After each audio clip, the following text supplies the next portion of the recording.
am not paid to be a role model. I am paid to wreak havoc on the basketball court. There's the pass to Leitner. Puts it up. Yes! Is it the shoes? I was going to rip his heart out. I'm the best ever. I'm the most brutal and vicious and most ruthless champion there's ever been. One of the world's most talented athletes is retiring. It is true what somebody said today.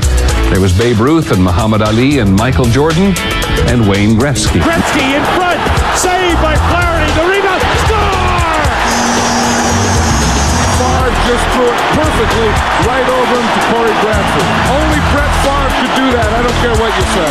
This is WHPC Sports Talk on the voice of Nassau Community College, 90.3 WHPC. Game on! Game on!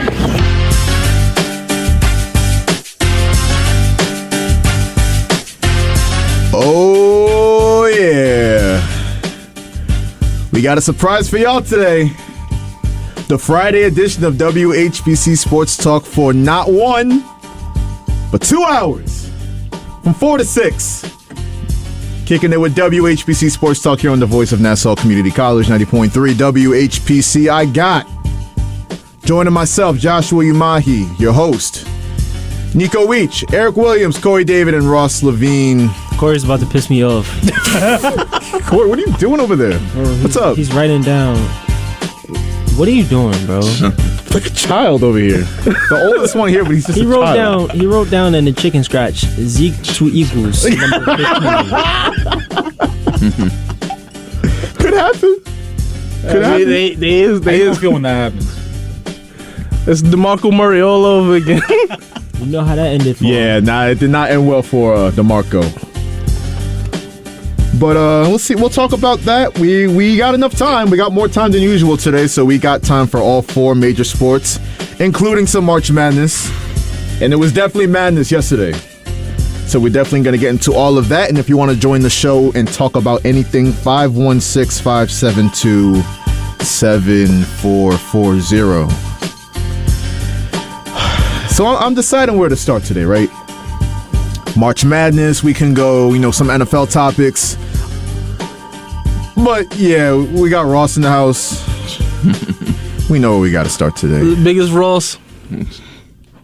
The biggest boss that we've seen this far. I was hoping somebody would finish that. Yeah, I try to be cultured. Yeah. Hip with the kids, you know what I mean? So... them damn Knicks, man. They, like I said yesterday, I wish I quoted the audio in the vault, but I said yesterday when Braden asked me, how do you feel about the Knicks losing 2 straight? Obviously, they lost to the Minnesota Torian Princes on Monday. They lose to Miami in Miami on Wednesday. So I said I'm good with that. 2 straight losses, not the end of the world, but they better come to play against the Orlando Magic. A tough Orlando Magic team, I know, but they better come to play or else I'm going to come in here hot. I'm going to come in here pissed off. And these dudes were down 19 points. The Magic are good, but they're not that good. They're a good young team, but there's no reason, even without Jalen Brunson, who didn't play with a hand injury, there's no way that you should be down 19 points. I know it's the second night of a back-to-back, and everybody was trying to make excuses for the Knicks. But now I get it. They've had a good season. They turned it around from where they were to start the season. But the excuses I was hearing, oh, no, Jalen Brunson, Julius Randle, he's just competitive, and we'll get into him later. But, nah, I'm not having it. Losing by 5 points, I'm not mad at, but being down 19 to the point where you have to come back, exert all that energy to tie the game, and then have nothing in the fourth quarter. Just shameful, yo. It's shameful. I said this to start the fourth quarter when the game was actually tied. And I asked my dad this about watching the fourth quarter because I didn't feel good about it. I really didn't, not going to lie. And I told my dad this. You really want to go through this. You really want to go through this fourth quarter because you know that it will not end well. And that's exactly what happened. It didn't end well. And I even said before the game when Mike Breen said this, that Jalen Brunson was not going to play. They lost. I said it. They lost right then and there. Because you know this team cannot win without Jalen Brunson. It's impossible for this team to win without Jalen Brunson. We know that. So if this team is not going to play defense, can't defend the three, they're definitely losing. And that's exactly what happened. And when you have a guy like R.J. Barrett who can't shoot a freaking ball, sucks. The main thing that I feel like when you talk about Jalen Brunson not being there, you have a functional leader on the court. On the court. Of course. We seen without him, it just goes haywire. When you have a guy like Julius Randle who thinks he could be a leader. Oh man, bullet shambles. He's back. When clearly he's not. Barrett, I just haven't been hearing anything about him this entire season. It's just like I'm not gonna say he's on a chopping block, but yeah, I mean it's staring him right in the eyes. He hasn't improved. I feel like he hasn't improved like these last couple of years. It's like he had one good year, and it's just like did he though? Think about it. He had a solid year. Come on now, I ain't gonna do that to him. He had a solid year. In the bubble though, I don't count that year. Not for anybody. The COVID year. The COVID year. The Mickey Mouse year. I don't count that. But the only time Barrett's ever a good player is when everything falls apart around him. That's it. That's the only thing. He doesn't contribute to winning. That's what it is. Like, okay, he'll score 25, but that's when they lose. And then when they win, he'll score like maybe 15, 10. He's just not that player. I'm almost like done just ranting on the guy. I'm more ranting on the Knicks for drafting this guy now because it's just I don't think he can't be that player. It's at to the point now where we're asking him to do something that he clearly can't do, which is he can't shoot the three. And now every team is literally, I don't care about a couple of games where he shot the three. Okay, I don't care. Anybody can get hot a couple of games in a year. He doesn't do it at all consistently. His strength, Barrett, is a couple of things. The way he handles the media is great. He has the right attitude for New York. I think he has. Unfortunately, that's his only strength. It's not good anywhere else. So I love the guy. I love the guy in terms of the way he goes by his business, but as a player, he can't do it. Well, I hate to say that, but he can't. You said can't shoot it. You said something, Ross, where it was, the Knicks are asking him to be something he's not, or they're asking too much of him. Are we though? Because all we're asking is we're not be a consistent third option. Yeah, but to me, on a championship team, he's like the fifth option. I'm sorry, he is. He's not the third option. Fifth option. I mean, he's not. I don't think it's wrong either. He's not the third option on the. He should not be. Again, and also the other problem is that if they do trade this guy in the offseason, they may trade him, they may not. But the issue is they're doing it because now they know they're wrong. They know they were wrong now. That's the problem. They did it a year too late. That's what I have a problem with. So what's better? Admitting your mistake, because that's what you're doing if you trade this guy, or you're just leaving it and saying, hey, I'm just going to bang my head against the wall and just keep, flying this guy back out there and hoping for a different result. So they're wrong either way. They really are. Well, I had this debate with one of my friends yesterday after the game because they were talking about, I asked the question, just out of curiosity, what do you think R.J. Barrett's trade value is right now? Not enough to get Donovan Mitchell. Nope. I mean, Danny Ainge. I was the one criticizing Danny Ainge for trading Spider to the Cavs for a quote-unquote lesser package. But looking at it now, Danny Ainge was like, all you're giving me is RJ, Obi Toppin, and picks? And Grimes. Grimes? Like, even I'm going to need more than that. And he looks like a genius in hindsight because RJ Barrett, here's what's frustrating. And I know this is the Pile on RJ Barrett show, but no, we only give criticism, I feel like, when it's deserved, right? Ben Simmons is out 20 games with knee soreness. I think that's deserved. Rough nights. Rough nights, exactly. And RJ Barrett. Rough nights. Wow. Rough nights. Ross, I mean, you can't argue. I mean, he's doing something on those knees. Man. I don't know. I know. He's not. It's not playing basketball. I don't know what to tell you. Well, yeah. It could be a position. I don't know. Dribbling. But here's what's frustrating about R.J. Barrett, who's another guy we call out a lot, because 4 out of the last 5 games, 30 points on above 50% shooting from the field. So how do you go from that? Played great against Miami. He was really the best player on the floor for us against Miami. How do you go from that to against the Magic? and I want to focus in on the start of the second and fourth quarters. And Alan Hahn, after the game on MSG, called this out perfectly. That's R.J. Barrett's time. Now, we could say, third option when he has Brunson and Randall on the floor. But when you're with the bench unit starting that second quarter, starting that fourth quarter, that's your time to really create offense. This guy was completely unable to do it. It was crazy. Just complete inability to even generate something remotely positive. It was crazy. I guess it's gotten to the point, like, why are we even waiting at this point when we just know it's not going to happen with this guy? Like, why? Nah, I'm already at that point. Listen, it's consistently inconsistent. It's not what we need on this team.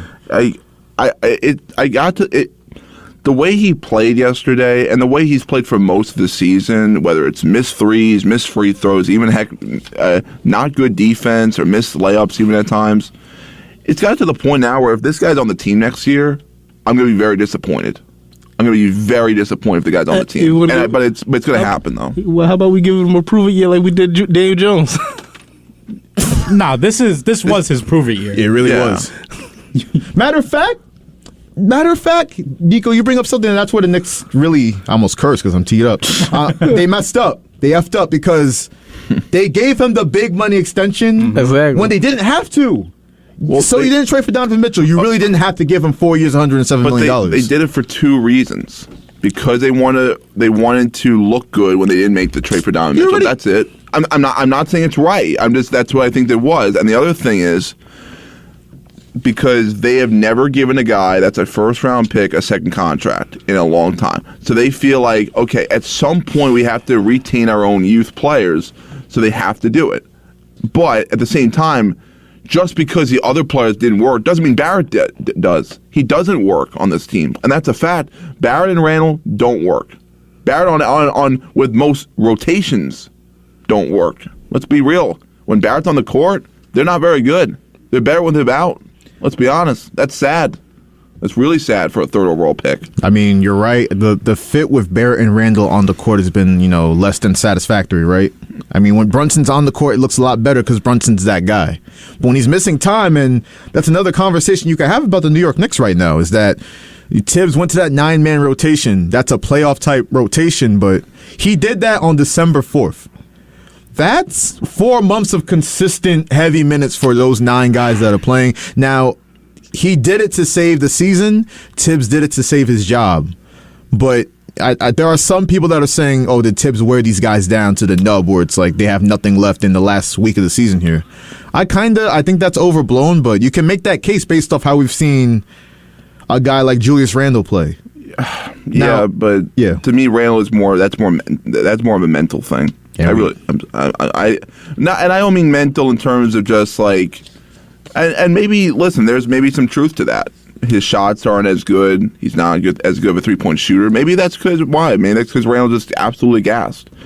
I've seen games where I think he's gassed, no question. Well, he's played every game this year, so it's reasonable to think that way. But when you're the most scary point of that game to me was Randall and Quickly going nose to nose. That is scary. That's worse than anything that I just say. Do you ever see that? Well, with a basketball team? Sure, there's frustration, yes, but nose to nose with Quickly like that's bad. That's like really like that. I was almost afraid of that. Here's the thing with that. And let's just jump into that right now, because another subplot of this game, obviously the Knicks lose to the Magic by 5 points, 111 to 106. But at halftime, so the Knicks are down 8 points. And Julius Randle, again, not his greatest half, but so it's halftime. You can say something to the referee as you're going into the half, as Nico and Eric are playing a cute game over there. While we're talking. Sorry. I was really about to wait for you to finish it. Hey, Nico, what you think about this? While they was doing it? Nah, I was trying to ignore it, but it was in my peripheral. What are we talking about? We're not doing nothing. Yeah. Look, you gotta let the kids be the kids over there. Yeah, exactly. So, but Randall. So you can talk to the referee going into the half, but when it comes down to arguing with the referee, that's one thing. arguing with the referee, who really, this is Leon Wood. Like, Leon Wood really doesn't want to tee him up there, but Randall really left him no choice. I mean, he's all in his face. And then you brought up Emmanuel Quickley. Emmanuel Quickley, yeah, he's a 23-year-old point guard. He's trying to be, I think he's a bona fide leader on this team, or at least one of them. He's really taken after Brunson's wing in that instance, but Quickley's really trying to calm him down, and Julius Randle got in his face and was kind of nose to nose, like you said, Ross, with him. So I said that a younger guy has to be more in control of his emotions than a veteran, the so-called veteran of this team. It just doesn't make any sense. And the fact is, I feel like when you get those type of texts, and when you just like begging for, those are the type of texts where it's like, I really don't want to play tonight.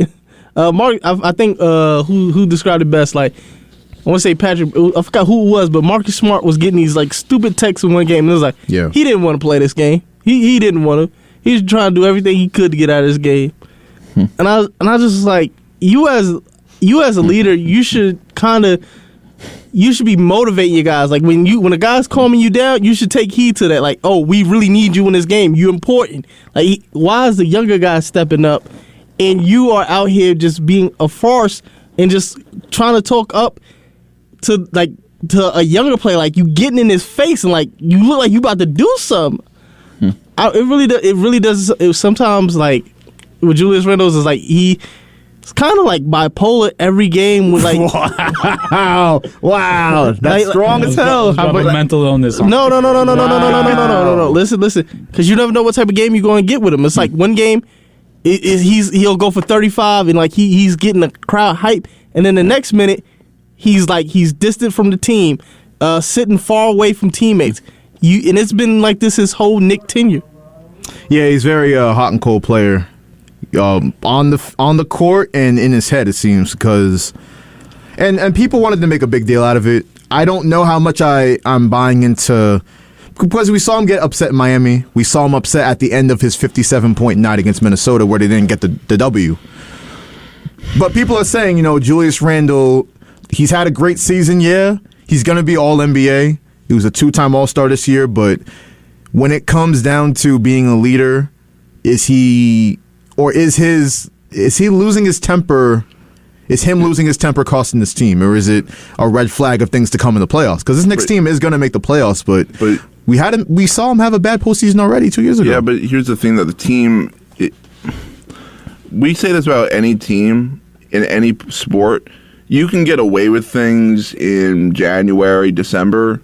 But when you get down to this point, you're not getting away with anything. Let's be honest. Like, every weakness that you have is going to get exposed. So if that means Julius Randle doing a spin move, well, that's going to get exposed. If that means if that means you can't defend the three, well, then that's going to expose itself. like, for an example, or another thing too. It's like overpassing, can't make a three, or the perimeter.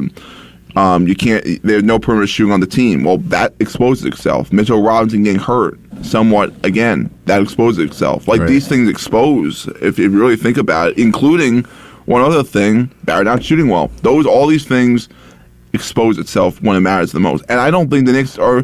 To me, when I'm going to look back at this season, if this is going the way I think it's going to end up, it's going to look back as this team wasn't ready.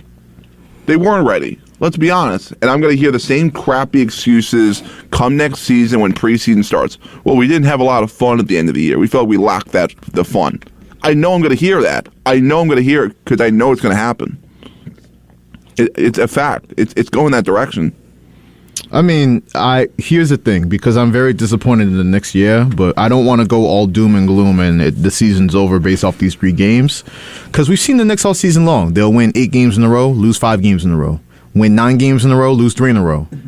Win a great game against the Nuggets at Madison Square Garden, the number 1 seed, upon Jalen Brunson's return, and you lose to Minnesota the next game. You lose the next 2 on the road.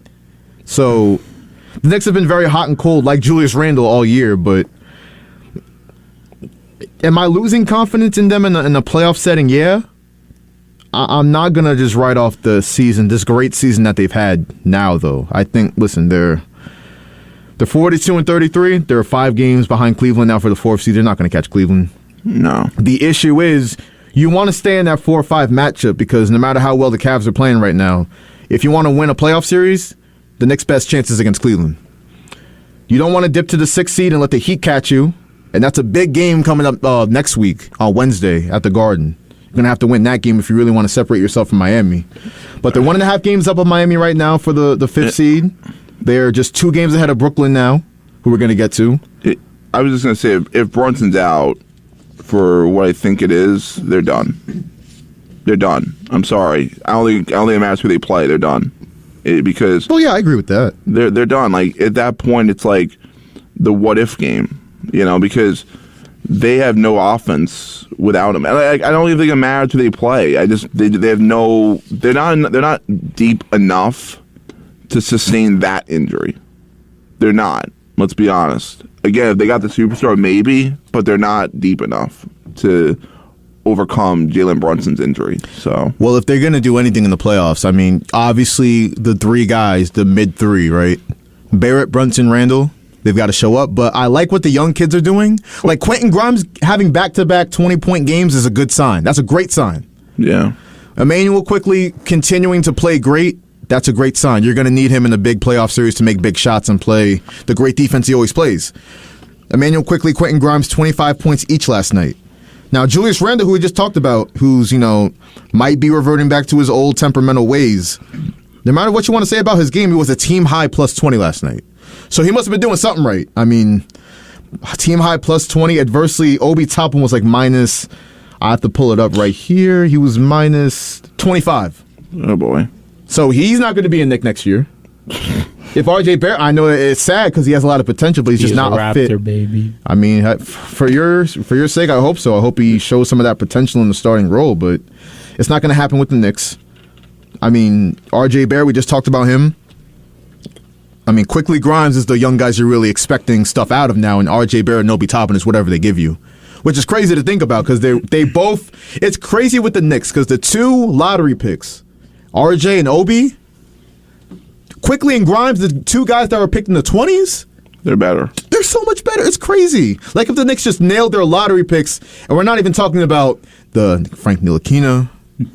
We're not talking about the Kevin Knox. By the way, in that draft, they could have had Mikal Bridges, Miles Bridges, SGA, who's averaging 31 points per game.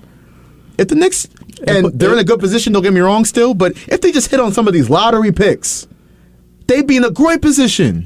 But they just messed those up in the previous regime, and then now you have this, a team led by Brunson and a bunch of spare parts in Randall and Barrett. I mean, Randall's all NBA, so I don't want to call him a spare part, but man, it's crazy the emotional roller coaster this team's taking us on because they've had really a good bounce back season from where they were last year. The 11th seed didn't even qualify for the play-in. 42-33, 5th seed, that's great, but the way they're finishing in a race, you got to finish strong. Yeah, I know the season's a marathon, but it's all about how you go into the playoffs. I watched the Celtics have a record under 500 last year, but because they were hot going into the playoffs, they went all the way to the finals. The Knicks this year, I mean, we saw it too with the Warriors. The Warriors, they were kind of struggling, but they had that continuity with their 3 stars. Continuity and how you go into the playoffs matters. The Knicks got 6-7 games left?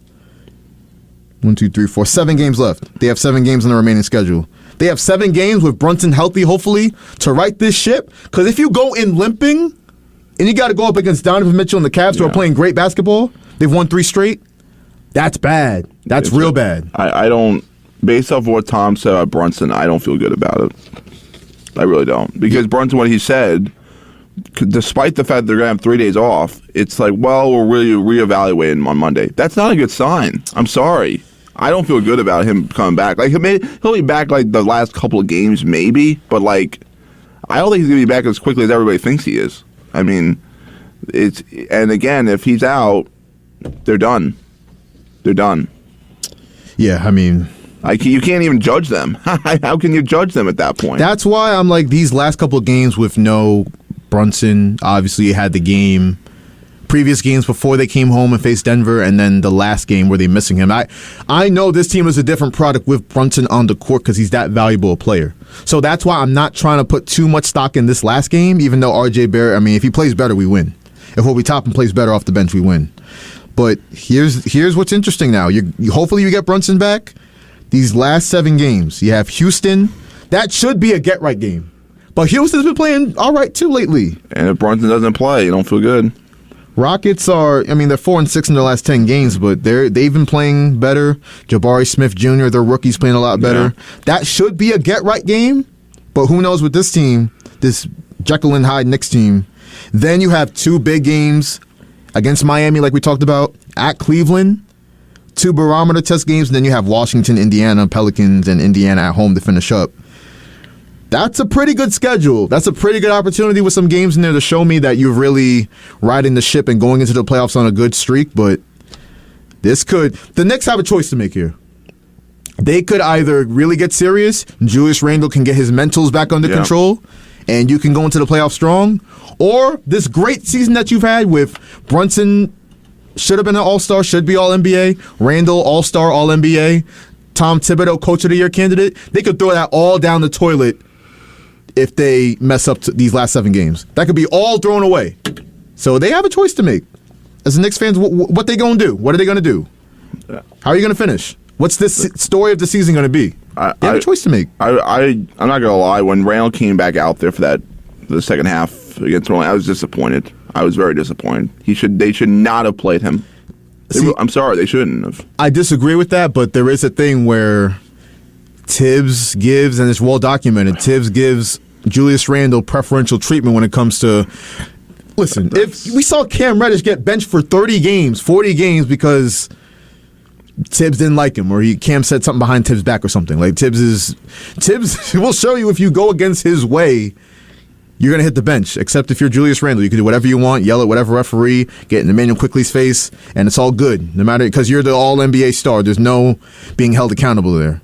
And I don't want to hate on Julius Randle because he's had a great season, but like I said, he got a choice to make too.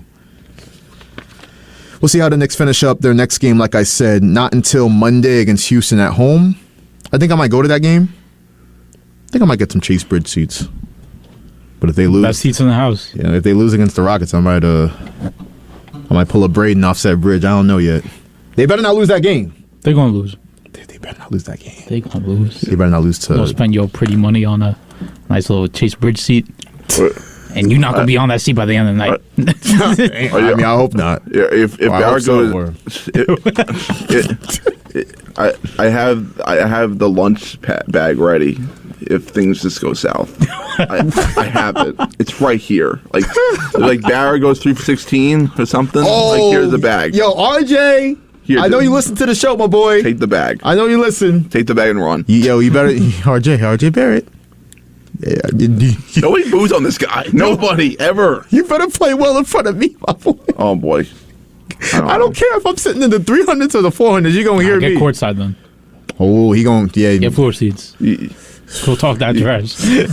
I might have to. You gotta tell Breen this Barrett guy is not good. It's pretty simple. Breen will understand. I gotta hit up my boy Clyde. Clyde will understand. Yeah, I gotta hit my boy Clyde. Get you some press box seats. Yeah, I'm slacking on that. We all slacking on that. Yeah, we are actually. Mets never got back to us. Nah. They only got a week left, so hopefully. It's not gonna happen. Nah, have faith. Have a little faith. You are listening to WHPC Sports Talk here on the voice of Nassau Community College, 90.3 WHPC. It is Joshua Umahi, joined by Nico Weech, Eric Williams, Corey David, and Ross Levine. Call 516-572-7440 to talk about anything. Like I said, we got 2 hours worth of show. All right? So we got more time to talk about what you want to talk about. I don't want to hear we never talk about this or that. Call up. Also on the Facebook Live, you can watch us as we go through the motions here in the studio. Eric, you good over there? Tell it, bro. I feel you. I'm actually falling asleep over here, bro. We're boring you? Nah, I'm telling you. It's all that RJ Barrett talk, yo. He's exhausted. Yeah, it's tiring, but we got to do what we got to do. We got to call people out on the show. But let's move on to Brooklyn. Wow. Yeah. So yeah, it's even worse. I mean, I was gonna say this. I was like, well, it's bad. It's not that bad being a Knicks fan compared to being a Nets fan right now. That was like the Knicks win yesterday when the Nets blew that the way they did. Do they even have any fans left? They got how many they got left? 2. Two. That's enough. It's a decent number. It's more than one. That's even. I mean, they still got to start. I mean, at least they still got a star player, right? Dude. Brooklyn Bridges? No, they still got what's the Cam guy? Thomas? No, not him. It's the guy from Australia. He's not talking about Ben. Ben Simmons. Knee soreness. Knee and don't forget the back. My knee neck, and back. my neck and my He's back. getting My blown knee out, and- yo. He's getting blown out like crazy. What do you mean by that? You know what I mean by that. Yeah, I know what you mean by that. Yeah. Their owner is not good. He's doing it. So decide. He loves 41. You know what?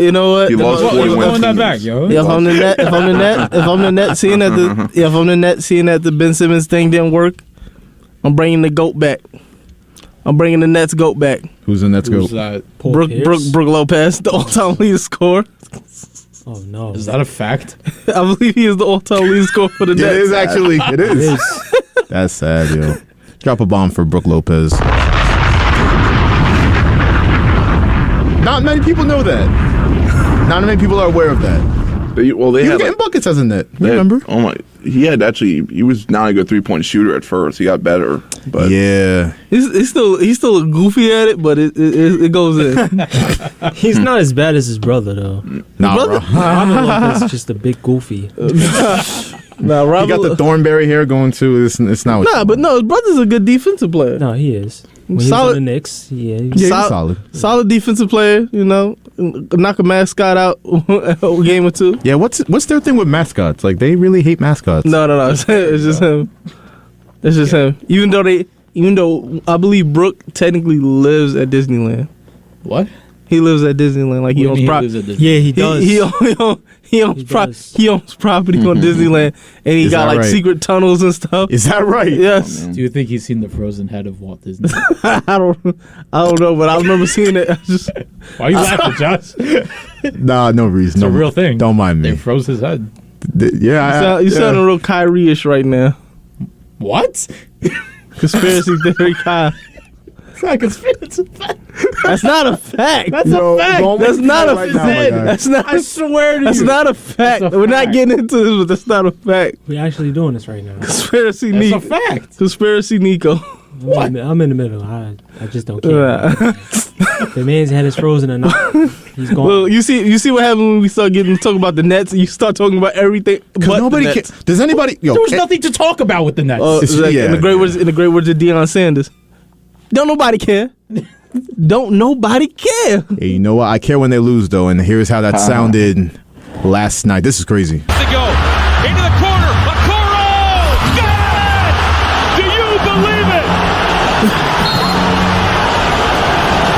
Isaac Okoro from the corner. Mitchell was able to keep it alive after the missed free throw and came all the way back to Nasty the work. timeline. So, yeah, just to recap. So, Nets up one. Donovan Mitchell at the line for a second free throw. He misses it. It bounces around. 3 Nets have their hand on the ball. And then Spencer Dinwiddie has his hand on the ball. It's knocked away. Cavs get it. Okoro, shout out Nigeria, wide open in the corner. Splash. Nets go home. Losers. They get swept by the Cavs this week. First off, it was crazy because the Cavs-Nets thing is funny because it was the Cavs source that said, "Oh, we want to play the Nets in the first round. Like, that's ideal for us." And then the Nets tried to fire back in their media, taking shots at Donovan Mitchell. But, I mean, it's easy to take shots to the guy. I mean, you can't do anything with him on the court. He's doing sham gods into pull-up threes and slamming on Watanabe. And you come back, and then you're playing a good game. You blow a 10-point lead in the fourth quarter. Take the L. So, Brooklyn now 7th in the East. They've fallen behind Miami. Mikal Bridges had 32 points, but Brooklyn Bridges is not enough in that losing effort. Yeah, I was about to say, So, Mikal Bridges is their best player right now, right? well, yeah, clearly. That's crazy. And like he's like what he was like the third best player on the Suns. Yeah, I mean, well, I guess you yeah, could say that. yeah. Their owner loves 41 teams. 41 teams that play hard. Like, he would love that game. He would. Let's be honest. He would love that game. I mean, to be fair, he hated having KD and Kyrie on the team, but I think if you were him, maybe you would too. I don't know. Probably. Yeah, I mean, they must have been like. So dramatic. You dropping the bomb for Josiah? Hey, yeah, drop a bomb for Josiah.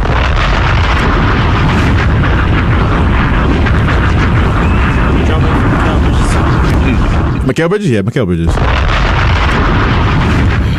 Nico, you weren't a fan of me dropping that bomb for Josiah? I mean, that's culturally, that's a little messed up. Nah, we're not doing this again. Check out our podcast if you want to relive that conversation. What are you talking about, Josh? What happened? I think there's some gold in one of our shows this week. Shout out the World Baseball Classic. Bombs. You said it's even now, right? It is even. It's 2-2. They got their get back. Can't wait for part 5 though. Tiebreaker. Oh. Predictions? Who do you guys think? I got it. I don't know. Japan kind of got that dog in the mouth though. I know, right? They're trending in the right direction. Yeah, Japan. Yeah. We're gonna need to learn some Japanese soon. Get ready to learn Japanese, buddy. Yup. Get ready to learn Japanese because they about to rule everything. Hey, Is that right? Sushi every day? Oh. I'm in favor. Me too. All in favor say aye. Sushi every day. Aye. Corey, you're not a raw fish guy? Yeah. What? I ain't even say nothing. I'm chilling. You don't like raw fish? And I see what y'all trying to do there. He never had raw What are we fish. trying to do? What are you talking I know. about? He never Yo, had what a are good you night talking out about? and I went actually and don't ate know raw what you're fish. talking about. Yeah, I'm not. What? Oh, the old man's gonna see an aisle. Corey never had a good night out. Nah, I'm went like home and had raw fish. I'm like Shaq right now. You can't fool me. I'm familiar with your game. Yo, Corey David or Drew sushi, bro. Corey David or Drew Timmy? Nah. Nah, you can't fool. You can't. Stetson Bennett. How about that? Yo, Perry Ellis back in the day? Yo, trooper. We love you, Corey. Let's get to March Madness. We speaking French now? Using that we heavy? I got love for you, Corey. How about that? I want some raw fish tonight. I think we all Is do. that right? Yeah. I'm in the mood for raw fish. I know. Corey, he's going down on the raw fish tonight.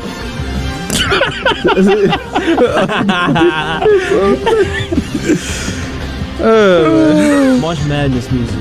Yes. Always gets me. Beautiful. It don't hit the same this year. What? Nah, it just don't hit the same this year though.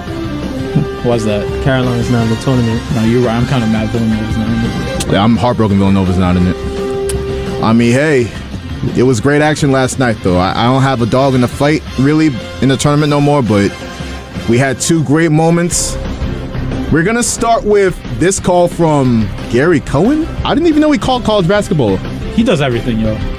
This radio call of the great finish between Michigan State and K-State last night. Tries to force one up. It's stripped by Noel, who gets the basketball first. Noel drives in, lays it up, and it goes in at the buzzer. And Kansas State has advanced to the Elite Eight. Noel, who has been the shining star tonight, stripped Walker, came up with the basketball, laid it in right before the buzzer. 98-93, Kansas State defeats Michigan State in a game for the ages. Marquise Noel, the New York native, all 5'8" of him. Yeah. 20 points, 19 assists in the big win in overtime over Michigan State. You know what makes it better? His name on Instagram is Mr. New York City. Hey, he earned that last night. He backed that up last night. That's a historic performance. Some people saying it was giving him Kemba Walker vibes in 2011. I don't know. I could see it. Yo, did you see the play where the dude was when he's trying to when he's arguing with when he's fake arguing with his coach for the alley? That was. I ain't never seen anything like that in my life. I have to be honest with you. That was smart right there. And before that, he looked at, I think it was Isaiah Thomas in the crowd. And he said, "Watch this." That was right before that. That's real New York hoops right there. Isaiah Thomas was big. I love it.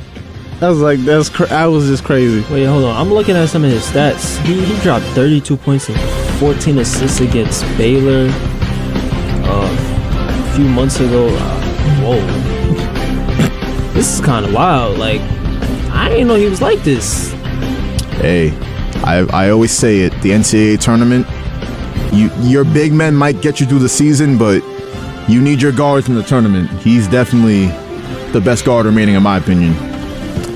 Now, the other game at the Garden, FAU beat Tennessee, so they're moving on to the Elite Eight with Kansas State.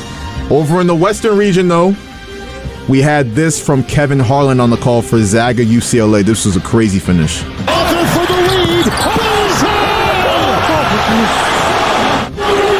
Hawkins, Nuba, and Campbell. It would have counted had it gone, and Gonzaga survives. They're going to the Elite Eight in a thriller. Myself, because some of them was on the team when Jalen Suggs did that a couple years back. They was having flashbacks.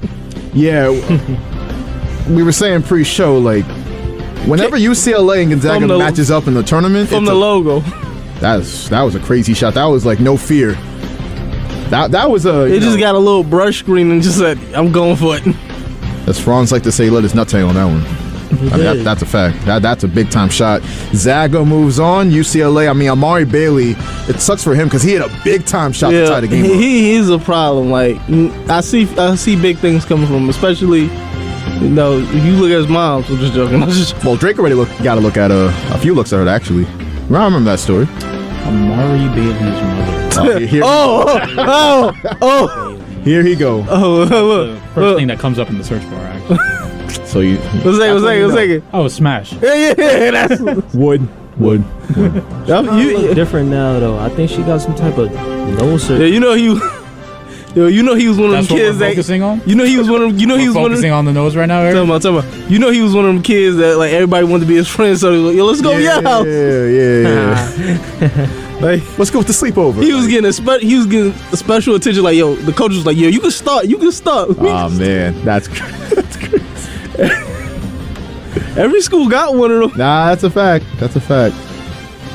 Yeah. She's I don't know who's more special between those two, but Amari Bailey is going home. I can tell you. Amari Bailey is going home to his mom's. UCLA goes home. Really got like a diamond chain from like Drake. Like he got like a pendant, a full owl pendant, like blue diamonds and everything. I'm like, yeah, I'm sure he did that out the kindness of his heart. Yeah, of course. He's a big fan of UCLA. You bagged your mom. Here's a champ. Definitely what happened. Yeah, we know we've seen Drake's choice in females. He like them. Let's just say he's hitting them out the ballpark with all due respect. Adding 1,000, Yo, how do I not shout out Lamar Jackson? How do I not have that in the vote and not hit it out the park? With all due respect. With all due respect.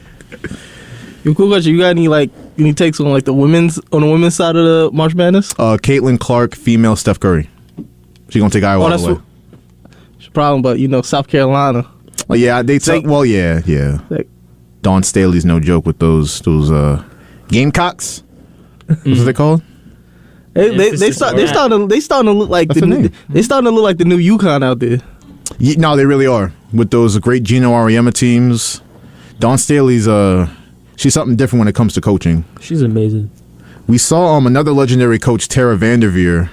So, I ain't gonna lie, I need Paige Beckers back in the league. I mean, come back next year because she had that injury early in the season. Yeah, she'll be back.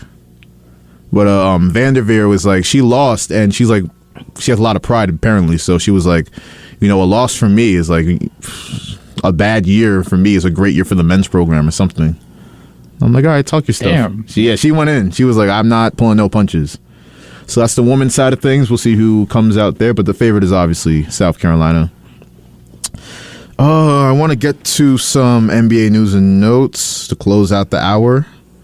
How about John Morant? He's having fun again. Oh, yeah. He got his smile back. Oh, yeah, he's the PR campaign been like. I'm not gonna lie though. Like after watching like him gritty, I was so happy that like he's back to his normal self. Because how the media was portraying him, I thought he was gonna go like full on Kurt Franklin. Like I done gave my life to the Lord. I thought how bad the press was. I'm delivered. Well, exactly. Let's say that counseling probably worked. That 1 day counseling. Yeah, 1 day of counseling. You know that didn't, right? He just was like this. Counseling? They was just like this. He just like, yeah, we can't. He just had to tell those people, We can't be on what we on. Like even T. Martin ain't even got to drink no more. He got out there with Gatorade. Yo, facts. And, you know, it was probably like one of those court order things. Like I'm just dap you up, write my name, and I'm out. I don't need to stay here. I can't mess this bag up. I got my first signature coming out. I still got the Powerade. Hopefully that he still continues with that. I got a lot. He has a lot that he got riding on the line. Like he's one of the stars. Like that's coming up. Like as far as like American stars, they are riding on him as being that guy. Yeah, Demetrius supposed to be next up.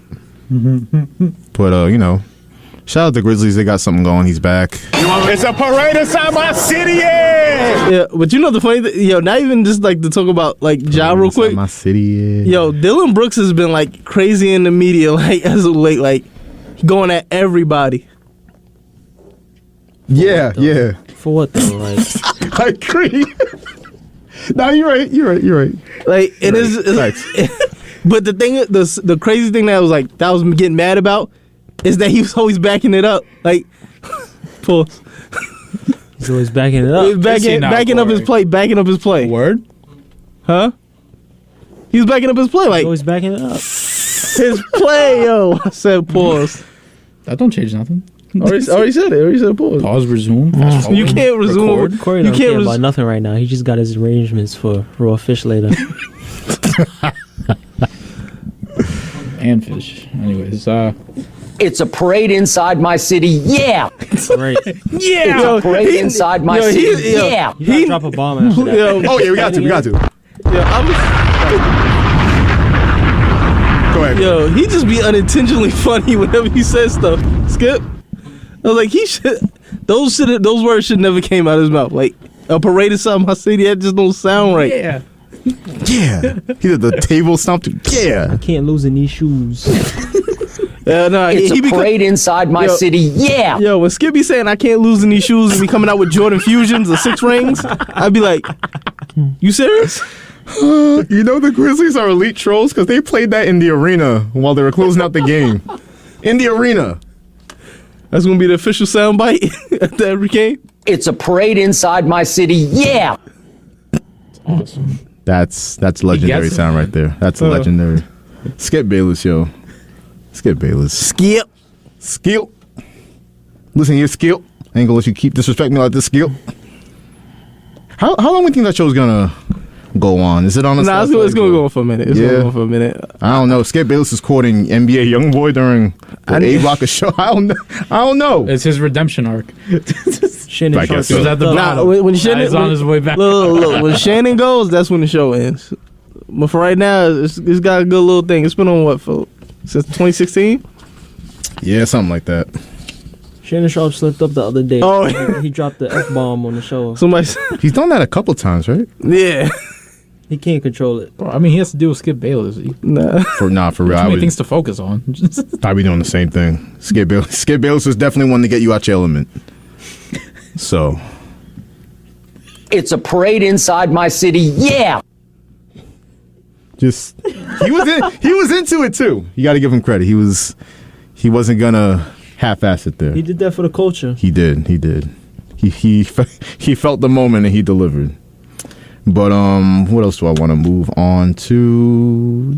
Not to the Nets. Any ideas, guys? Close out the hour. What you got? What do you think about Mario Chalmers talking about LeBron not being fair? This is a great conversation. And I'm like, Tristan Thompson said something that was right. Like, he said that you was probably one of them dudes that was calling Bron for a job to get on the Cavs. Stop playing like you was that guy. And then, like, Mario Chalmers had that statement of, like, I was wide open when Ray Allen shot that big shot. I'm like, he said he would have switched it, too. Like, I'm like, certain players just need to be quiet because, look, LeBron don't got to be fair for him to be a great, like, you know he gonna kill you for either a 40-point game, a 30-point game, and he's just gonna overall have a great game, whether it be assists, rebounds. Like, stop playing like Bron ain't that guy. See, now listen, I'm a Jordan guy. Everybody knows that, but when it comes to this conversation, you was a Jordan guy. You wasn't even born. You ain't even born. Well, I respect history over here. Not everybody is 36 years old like you, Corey. I'm not Oh, not 36. Oh, you dropped the. Let's go. That's crazy. He said 36. That was a good one. He got you there. He said 36. That's wild. That's like. Yeah, Why is it 38? Like 88. No. I was look. Right here. I wasn't born in 88. I told you. I wasn't born in 88, but I was born during. 78? I was born when he won when he did win rings. I was in the middle. Wait, was nah? I was There's something to flex about. I was born when he stopped playing. That first go around in '94. Oh, 94. I was like, what year is So he you talking seen the second three-peat. He witnessed it. Oh, He witnessed the OJ. I had OG Cherry 12. Stop playing. Mind you, I was 7 months old when LeBron made his debut, so I wasn't even born. I was playing with LeBron in NBA balls when he was like, that's crazy. But Did you witness the OJ car chase during the finals too? Whoa. that was '94. What are you talking about? Oh, sorry, I got my years mixed up. of course. Wait, time out. Hold up. Then I wasn't born in '94. Huh? Were you not born in '94? I was born in '94, but you said during the playoffs. That was before I was born. I was born in August. Summer. Just missed it. Just missed it. You were a product of OJ.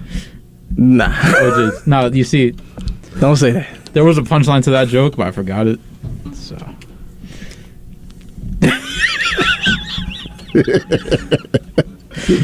I thought you was gonna go the route. He's an OJ disciple. I was like, whoa, Oh, no.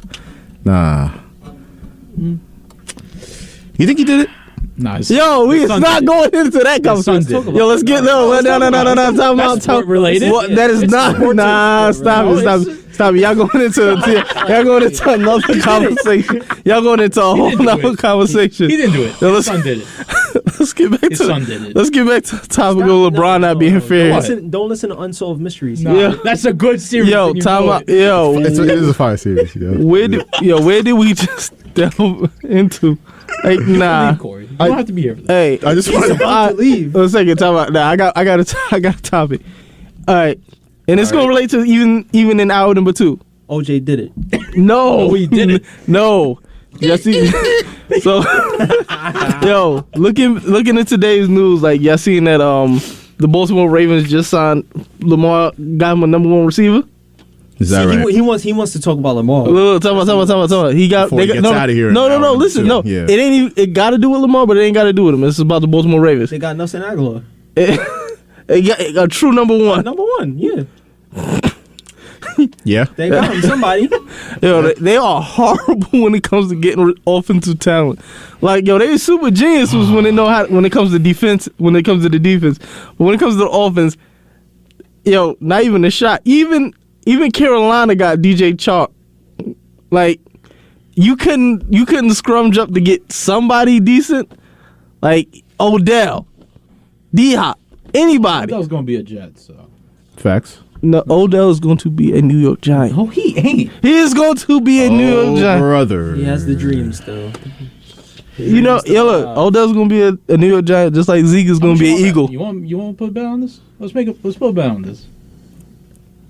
We can't What's bet. that sure you? We can't make any wagers live on air. Stop playing. What's that sure you? Corey, we talk about your FanDuel on here. I think we can make a friend. Yeah, I've not played FanDuel in months. That's such a lie. He hasn't played FanDuel, but he might have That played. is such a lie. He might have played That's in Caesars. March. The He might Super have played Bowl was Caesars. last month. He was on DraftKings with it instead. It feels like once. I ain't been on You FanDuel. been getting that itch a lot or nah? Let's put it like this. I haven't made a wager on FanDuel since what? When did LaMelo Ball get injured? Oh my god. Not that long ago. That was last time. That was last time. Like, yeah, 2 or 3 weeks. That was the last time. That was the last time. That's the trauma. You know, like, I can't go back now. You injured him. You did Yeah, but that. you just said FanDuel. Yeah, You FanDuel. didn't say Caesars or none of that. You just said Yeah. FanDuel. I don't got anything else. BetMGM, Prize Picks. Why is he thinking about it? Nah, because I was going to get something else, but I never did. I never got into the season. It was on Bet365. Nah. No, It's on Prize Picks. Prize Picks. Nah, I don't even My got bookie. DraftKings. I don't even got DraftKings. No. Nah, I don't even got DraftKings. Yeah, I mean they have some good promos on there. I can't even lie. All right, we're making Corey uncomfortable. Clearly, OJ didn't do it. Yo, why? No, we're not doing that. I'm not gonna say anything, but you got to look deeper into the sun. Yo, not doing that. I just not think doing that. Not If I doing look that. too deep into the sun, I'm gonna blind myself. Oh, I got another story that like I don't know if y'all touched on it in like the last couple days. Rick Pitino getting back into college basketball. Yeah, we St. brought that John's, up. baby, we back on top. We brought that up on Monday. Great effing move, yo. Great move. As long as he don't handle recruit, as long as he don't handle bringing in like recruits and like actually like swaying them to come there. I see no issue with that. He had somebody else. No, like actually. What? No, like look What? at your phone. Look at my phone. Oh. We having some technical difficulties. I think raise it up. Raise yours up. Yeah. All right. Does it sound better? It sounds better. You've to been me. sounding the same this whole show. Yeah, You sure? I mean, yeah. Swear to God. It must be my headphones because I thought I was sounding low the whole time. I Did wasn't you gonna turn say up the nothing. volume? It is. It's turned up all the way. I don't know. But yeah, like I said, long as he doesn't handle like the actual bringing in people, like as far as like like swaying them, like you can recruit them. That story that came out, that reason why he wasn't in college basketball for a minute. Yeah, I mean, I think people can change, Corey. I believe in Rick Pitino and St. John's. I think that's a perfect hire.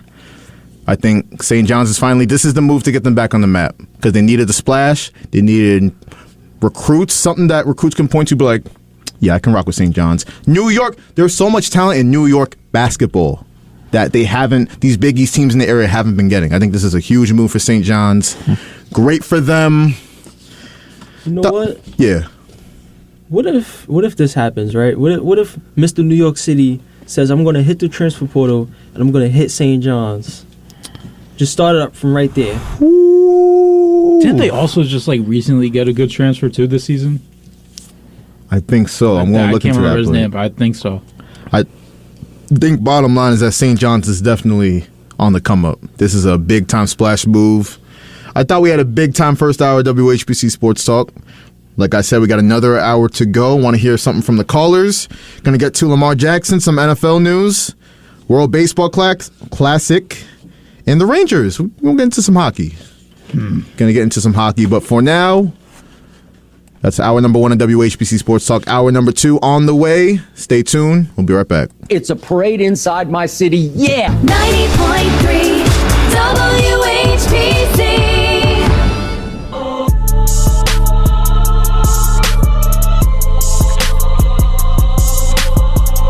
As promised, we are back on WHPC Sports Talk, hour number 2. Joshua Umahi as your host, joined by once again Nico Weech, Eric Williams, Corey David, Ross Levine. Good break, guys, right? The juice is loose. Juice on the loose.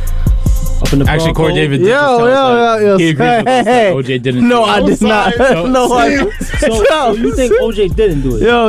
Yo, I'm not getting into the subject. Let's fast forward. Fast forward. What's the problem? It's only been talked about for 20 years. OJ did it. 20 plus years. Fast forward, please.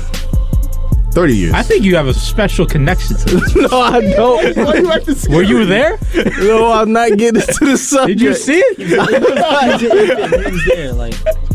I'm not getting into Was it you, Corey? I'm not getting into the subject. James Corey is actually like 46 years old. Like secretly? Don't. What if he's 46 years old? Born in. I mean, he's 46. I can buy that. Born in 76. No. Oh, he was born in That math 76. I got older brothers and sisters that's like, Okay. You the youngest? I'm the second youngest. So if you're 46, then that means they're like in No. their 50s? No. None of them is even in their 40s. Yeah, okay. The family trio. Corey did it. Corey David. Nah, I mean, Corey, the glove didn't fit, man. Hey, yo. I mean, that's the facts of the law right there. That's what happened in the case. Yo, wow. Get into the subject. What? What's the problem? If y'all wanted to do a tie-in, y'all could at least say something about how he wanted Lamar and Nah, I didn't want to do a tie-in. I wanted to talk about O.J. Simpson. I didn't want to do a tie-in. Nobody want to talk about that old man. Great running back. Yo, have you seen his social media posts? Solid running back. Solid. What do you mean solid? I mean, It's like a top 15 running back all time. top 15. It's debatable. OJ? Yeah. Yeah. What you mean that's debatable? Top 15? Yeah. Yeah, he what you mean? He's throwing the court case in this. That's why. Nah. That juice was loose on the field, man. Only reason why people give him like even he's like top 50, like top, if you want to say it's because of that 2,000-yard season. That's it. OJ was he was killing them on the field back in the day. That's all I gotta say. Hey, he was a You're beast. an old head. You should know this. He witnessed the car chase. He knows. Yeah. So apart from that, the OJ conversation, we were working on some technical difficulties here in the studio. Hello? We can hear. I don't understand what the problem is. I don't know I mean, it does kind of sound far away to me, though. I don't know. I mean, it sounds fine to us, though. I can hear you. I can hear you. I sound fine? Yeah. You sound fine. All right. Let's go. OJ did it. Let's ride. OJ did it? Why you say that? Hey, What's your- yo, what- that was not. Actually, you know what? You know who I need to hear from? Yo, I need to that hear was- from Justin Greenberg. That was not. He's old too. That was not. The, Yeah, Justin, call us up. What's your thoughts on this? It yo, would be very funny Hey, to hear yo. his thoughts on this. this is what happens when there's not that much going on in sports. I think there's plenty going on. I think this is just a pressing topic right now. This is not a pressing topic. Nobody's talked about this topic like that. It's only been talked about for the last 30 years, Yeah, Corey. I but- mean, they've made like 20 documentaries on it. It's Nobody's really hot good topic. one, All right, too. has anybody talked about it this year? Yeah, wait. Us. Yeah, right now. Multiple times, actually. Yo, Cuba Gooding Jr. That documentary, I kind of like that one. Fantastic. Yo, Cuba Gooding Jr. is he's that guy. Did he get into some trouble? Yeah, he's been in some trouble lately. But Yeah, this ain't even sports anymore. Radio. Cuba Gooding, no, This ain't even sports anymore. Cuba Gooding Jr. played O.J. Simpson, who was a famous football player. That's what I'm talking about. Sports related. It's parallel. It's right there. It's 6 degrees of separation. Come on, man. OJ did it. Why? How you say that? Were you there?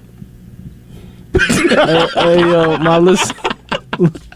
No, Yo. don't tell the listeners nothing that you're not gonna tell them nothing they don't know. Yeah, for real. What? I was not about to say anything about what y'all talking about. I'm trying to get on to what's on the topic sheet. But Corey, what size hand are you? Like for gloves? Large, Yo, medium? come on, man. He's old. I mean, Yeah, I hate it. doesn't fit. Must have quit. I don't know. I feel like the prosecutors could have done a better job. Hey, yeah, y'all need They made him put the glove on. With y'all need a Sirius XM show. Just going over like just different. What if I told you this was my This is y'all. recruiting audio? Like this is my application. I'm gonna take this show. I'm gonna take it right to Midtown Manhattan. That's my way in. Play a demo. Exactly. Y'all coming with me too? Oh yeah, Let's go. We in there. Not Corey though. Corey's not invited. I'm not invited. You don't even want to talk about. You OJ. want to talk about OJ? Yeah, you're not with us. You're making right OJ feel bad. I'm gonna stay. You're hurting OJ's feelings. now. How dare you, man? Yeah, let's get into what is it? Ken Francis. I mean, that sounds like an alias O.J. Simpson would use. Yeah, why y'all keep tying this back? You're so adamant about not talking about OJ. Why? Cause I don't want to. You must have You some scared type of of it? Do you have tie. nightmares of OJ? No. I would. Oh, wow. Oh, y'all Y'all like those new Ford Broncos? Yo, They fired, to be honest. They're kind of fire. I wouldn't They be surprised catching though. They OJ on expensive one. as hell. Expensive, right? Yeah, Yeah, nah. like 75,000. Oh, he doesn't want to be here no more. Yeah. He was in the car. Yep. He answered the phone. Yo, Corey, put your headphones back on, all right? We're getting to Lamar Jackson Juice now. on the all right? loose. It's on the loose. Corey's never had loose juice. Oh man. Whoa. Yeah, raw fish though.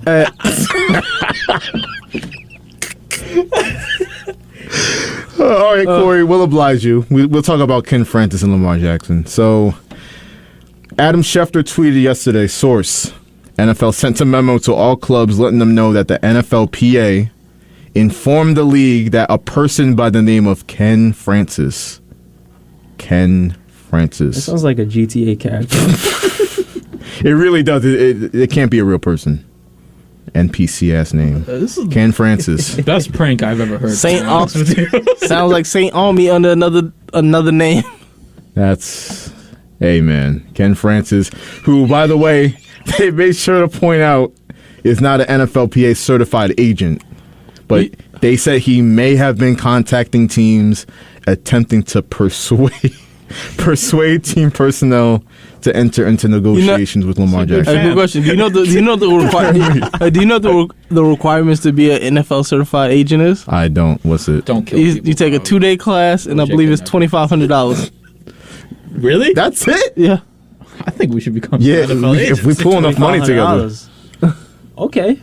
Hey now. The NFL will be seeing me. But I'm glad that Lamar, you could kind of say he used that as a troll job because, minutes after, minutes or an hour after that news came out that memo broke, he came out and said, no, that man has never negotiated anything for me.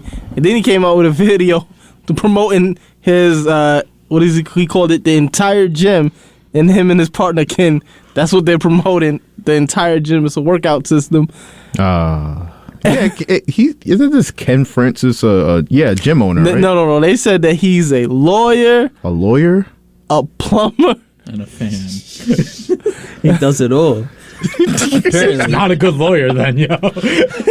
Yeah, if you got to double your money with the plumber job as a lawyer, it's not a good. You're either a really bad plumber or a really bad lawyer. You're one of those two things. You ever see those memes it'd be like, yeah, if my lawyer pull up to court looking like this, I just know I'm going to jail. Man, the red velvet suit, nah, you in trouble.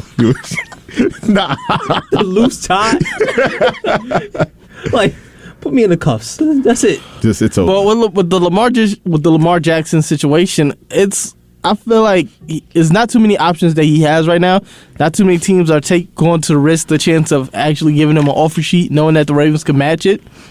I feel as though he most likely is going to be back, but I don't think he's going to sign an extension. I think he'll play under the franchise tag, and if he doesn't, I feel like he's going to drag it out to September probably. Even though one can say that they're not doing anything much to advance this team with moves like getting Nelson Aguilar. And when people say that, the Ravens are trying to make moves but the Lamar Jackson contract is standing in the way as far as it being a cap issue, I look at what did you do with him on his rookie contract? You got him no weapons. Hollywood Brown was considered a number one. That's who they consider a number one. I've seen multiple plays of him just being an inconsistent receiver. And even on the Cardinals, he's not even considered number one. He's probably a number two behind D-Hop. Here's the thing with this. Because Eric's not okay. Eric's not okay. You need a second? Yo. Nico strikes again in the chat. I don't even know if I have to talk about what the picture is. I can't even zoom in on this. What is this? Then don't. Then don't. I think last year or the year before, I think the Taliban or Al Qaeda, I don't know. Someone they broke in somewhere and took over. And they just took out these little rowboats. And they took pictures of them on it. And this one specifically, the rowboat is a duck. Corey, you can't go nowhere. You can't Corey, go nowhere. look at the picture. It's a funny picture. No, but it's funny because I can't even zoom in on it. The quality is that bad. Bro. It's a great picture, though. Ayo. Terrible people, great photographers. Kayaks, bro. This is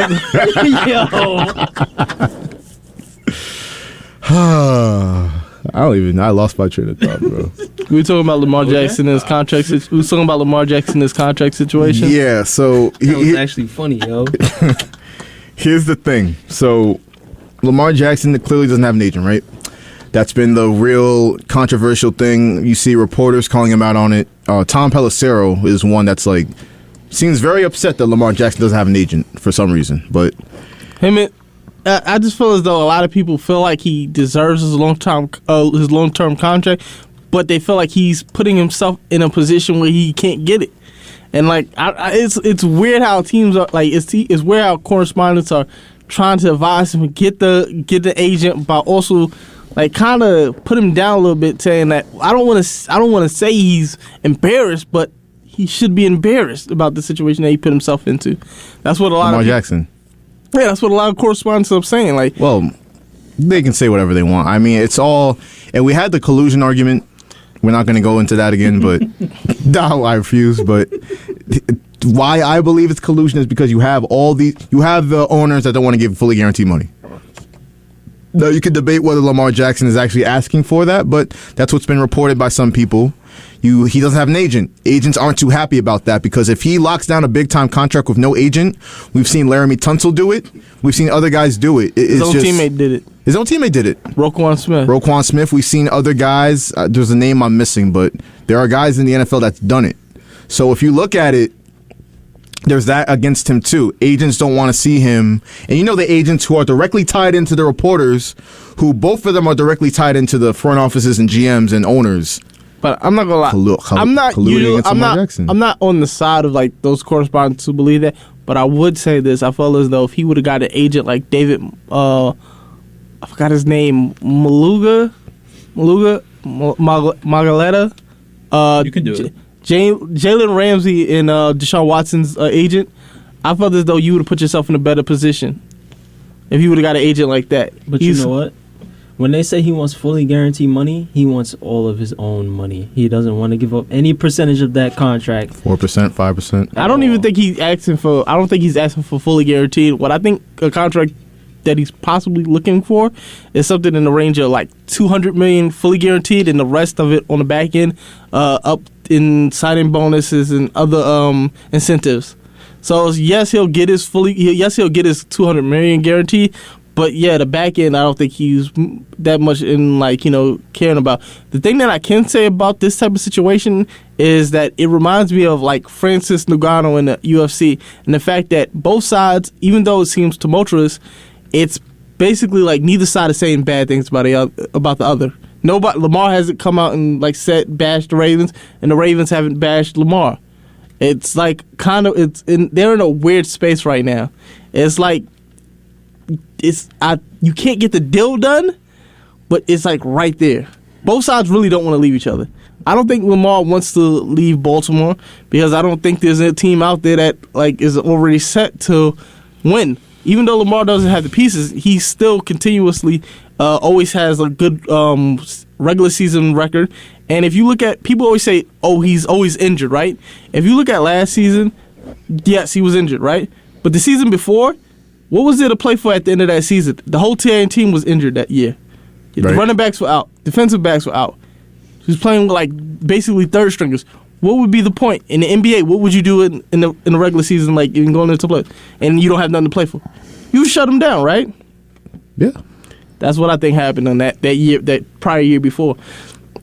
And people talk about, his playing style contributes to his injury, even though he was injured most of the time in the pocket. Yeah, I mean, we had Chris Mad Dog Russo bring that up, and he keeps speaking about, you can't pay quarterbacks that. That's code for some people. You can't pay quarterbacks like that big money because they get hurt outside the pocket. They're more prone to get injured. But like you said, Lamar Jackson's injuries have come in the pocket. Cam Newton, when he was getting injured, came in the pocket. And you can't. And when people try to compare Cam Newton, Colin Kaepernick to Lamar Jackson, I'll always say this: Lamar Jackson, those two guys. If you look at those guys' career, both their career ended with shoulder injuries, not leg injuries, shoulder injuries. I think that if you look at Lamar Jackson's track record, I don't feel as though he's one of those guys that's going to be injury prone. And then you take in the fact of a guy like most of the quarterbacks now are mobile quarterbacks. Trevor Lawrence, Josh Allen, Justin Herbert. Most of these guys are mobile quarterbacks. So it's kind of weird to just single out Lamar as being somebody. And then also another key point when they talk about injury history, Joe Burrow, ACL. Deshaun Watson, ACL.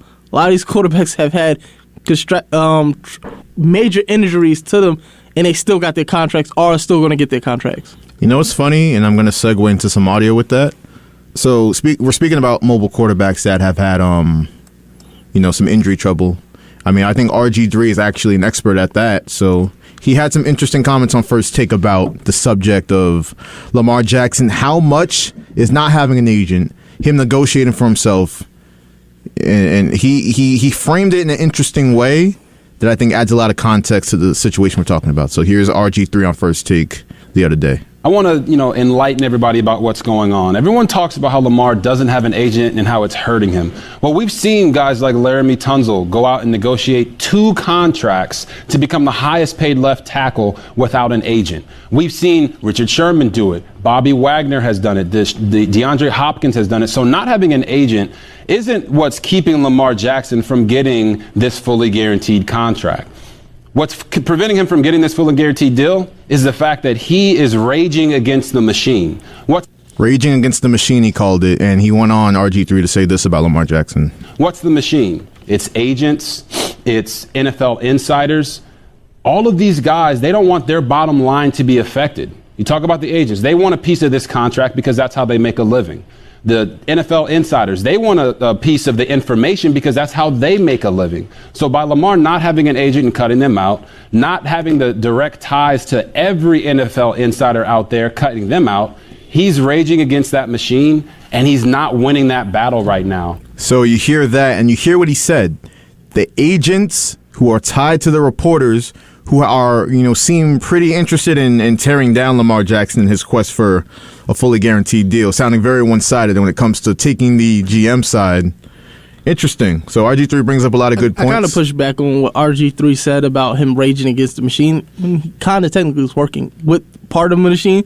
And as far as he said, people say like Lamar doesn't have an agent, but the NFLPA is actually working with him to kind of with his negotiations. And you can say using him as a kind of stepping stool, where it's like this.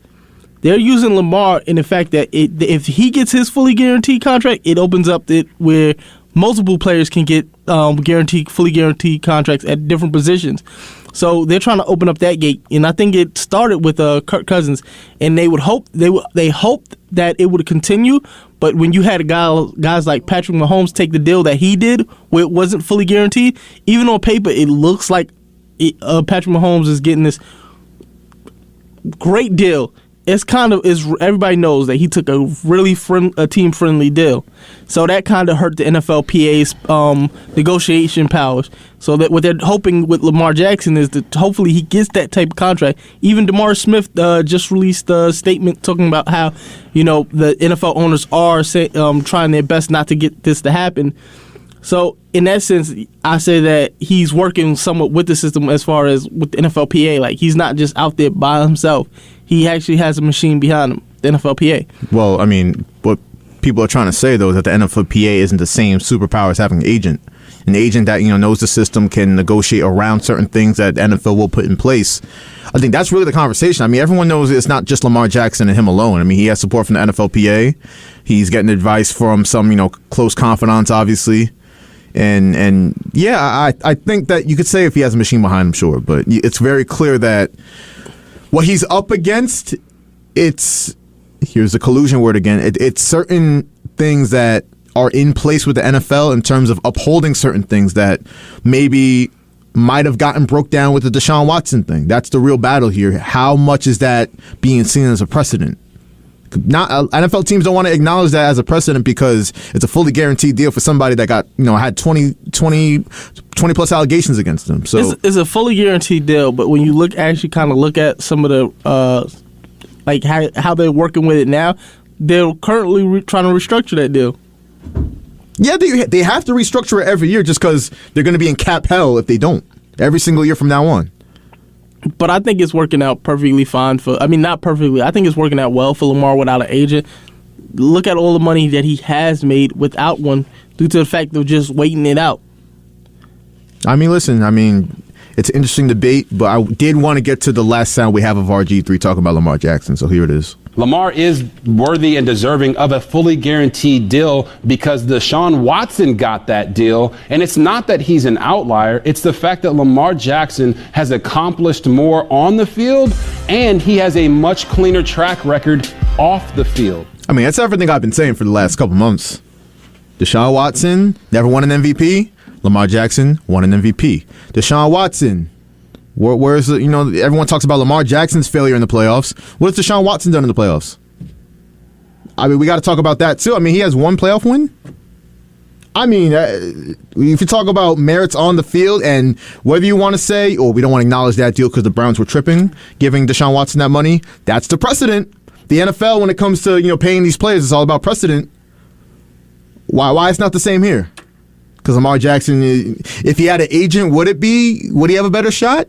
If you think yes, that's collusion. I'm sorry. That's multiple parties conspiring against Lamar Jackson. So I don't know. It's going to be interesting to see what happens. It's the drama that's going to play out. I mean, obviously we know the situation. Ravens placed a non-exclusive franchise tag on Lamar Jackson. So if another team wants Lamar Jackson, they got to either give him a big money deal. The Ravens can match it. There's reports that the Ravens would match any deal for Lamar Jackson. And if the Ravens don't, you got to pony up 2 first-round picks. So we all know the situation. The thing about those 2 first-round picks, I forgot where I heard it at. I think Rich Eisen. Where it was like, so say if you're the Colts, right? And you have your pick in this year's draft. What if you're on the clock, right? And like you just like hold that over, like the Ravens, like we can give you these 2. We can give you these 2 first. We can give you these 2 first. But we got to be guaranteed that you're not gonna match the deal that we offer Lamar. Like and you got until the clock is over. Or you could or if you're multiple teams, you just wait till the draft is over. Then you don't have to give up any draft picks from this year's draft. You just gotta wait. You just gotta give up the next 2 in the next couple of years. I mean, I knew this situation was going to be fascinating to follow, but I didn't even expect this. Because we're at a place now where it's so many factors that go into it. And the Ravens are usually the team that's never discussed in the offseason. It's just like they usually have these boring off seasons. Well, it's not Ozzie Newsome no more. It's the guy that said Eric DeCosta, who's having Twitter beef with Rashad Bateman. So it's not what you want out of your GM, if you ask me. I don't think that's Twitter beef. I think that was like one-sided. It was Bateman just airing out his grievance. But even then, it was a stupid comment by DeCosta to say like, "Oh yeah, I mean the position and things haven't panned out." Like you're shading your wide receivers in that comment. But where's the lie? He ain't lie. He ain't lie. But if you want to talk about, they're horrible at drafting wide receivers, especially in the first or second round. I don't know. If you want to talk about team chemistry, I don't think that was the best move by Eric DeCosta, but. I think the thing that wasn't a team move was like keeping their strength and conditioning coach that nobody liked, and that's why a lot of people believe a lot of those injuries that like Lamar, Ronnie Stanley, all those guys had those lingering issues. Like they would come back and then get injured again. It's like a lot of people blame their strength and conditioning. Yeah, I mean, you can blame whatever you want. The fact of the matter is that when it comes to the Ravens, they haven't gotten it done in terms of drafting or signing players at that position. And it's obviously soured Lamar Jackson a little bit. But, like you said, Corey, I think both sides have a desire to stay together. It's just for the right price on both sides. So we'll see what happens. We'll see what happens with that. It's so fascinating how much Corey likes to talk about Lamar Jackson. Is there something you need to tell us, Corey? You a Ravens fan? What? You a Lamar fan? You talk about Lamar Jackson more than your own running back. Oh, because this situation is kind of settled. I don't think he's holding out. Oh, I'm just saying. You're a Ravens fan? No, I'm not a Ravens fan. You sure? I'm sure, and I didn't put that topic on the sheet. Oh, gotcha. Oh, come on. He got you right there, Eric. He was a Cowboys fan. That's true, actually. I was not a Cowboys Greatest comeback ever. I was not a Cowboys fan. Yep. You were. Not a Cowboys fan. Not a Cowboys fan. You said it. You said it on air. Have I ever rooted for the Cowboys? No. You have. No. On God? T.O.? T.O. was not the Cowboys. He was on the Cowboys. When he was on the Cowboys, you was a fan. So that's like saying I was an Eagle fan. Yeah. Yeah. Yes, I was not Corey, that's what we're trying to say. You was a Cowboys, Eagles, Giants. This is so You're question. just missing Washington now. So question. Am I a Charlotte Hornets fan? If I root for LaMelo. I'm not You're Charlotte just Hornets. slurping that ball like crazy, bro. It's wild. Wow. Am I a Lakers fan? Are you? Seems like it. No. You wasn't a Heat fan. You was a wherever he I admire players. So, He's one of those people. But I have a home. You're but weird. But I have a home. He at fan. But I have a home base in New York. Stop it. New York, like Brooklyn, New York? You're a Nets fan? Talking about. You're the third one. No, I do not root for the Nets. Never. Even Corey doesn't root for the Nets. I should tell you something. If he doesn't, who does? That's a really good question. I thought you were an Eagles fan. Yeah. Ross on your ass now too. Look at that. I was never an Eagles fan. You was an Eagles fan this year? They were so great. We never really got to speak about. Yes, we did. So right here. It's about to happen now. Remember you said the Eagles. Remember you said the so Eagles good. were going to smoke the Chiefs, right? When did I say this? We have it recorded. Okay, I'm just messing with You said this in a bar filled with people. Yes, I said that. I honestly thought I did not think. I honestly thought that. He honestly. See, thought, we got instigated Josh here.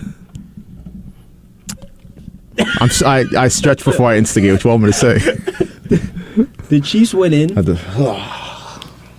and they kicked ass when they needed to. I didn't expect the defensive line for the Eagles to play like that. Play like such crap. Well, I mean, Corey, they couldn't get any pressure. Corey, on Patrick. Corey. I wrote out all the stats on the topic sheet. I told you why it was going to be a close game. I told you the Chiefs' offensive line. He did do. It's pretty good. You just want to be different. So no, they're not pretty good because guess what? Time out. Time out. Because if you look at the previous game, Cincinnati was able to get multiple. The stats. Numbers never lied to me, bro. I had the stats on the paper that told you it was going to be a close Why are game. you looking at him like that? He's right. Statistics. He had it on the paper. You read it. Stats. There's nothing you can say. We actually never had this conversation. I'm glad we're finally able to have this conversation because you literally said the Eagles were going to. I thought they were going to demolish. They had a better team. The Chiefs.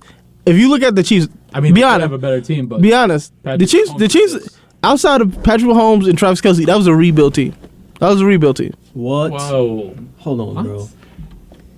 How can you say that? It's Philly this week. All their pieces that they had. Philly Blunts. It's Philly Blunts. I told you. I looked at all the pieces that they had. I just felt that on paper. You doubted this man. He can't hear it. He doesn't have his headphones on. Yeah, why? See, bro just wants to be there. You laughing? Yo, you need to put some color in your head. Why you snitching out here? Corey, put your headphones. Corey, when you're on the show, you need to have your headphones on. Thank you. Are you feeling like you make me feel like a teacher here sometimes, man. Like a substitute teacher. Y'all just do anything here, yo. Put your headphones on. You had to hit Oreo. You would have laughed. No, probably wouldn't. I'm not gonna laugh at Kermit. Not to laugh. Nah, I'm not. That's not funny to you? No, Kermit the Frog is not funny to me. I'm not gonna do it again. It's not funny, but you just made a humorous joke out of it. Yeah, I can't do that, and I did it with a straight face. Drop a bomb for the Chiefs. They did everything I said they was gonna do. The Super Bowl was what, a month or two ago? Yeah, but they never really got to address what you said about it. Yeah, I thought they was gonna lose. You thought they were gonna get blown out, the Chiefs. Hey, I did. Blown out was the word you said. I did. Yep. And apparently they were a rebuild team. Yeah, they were.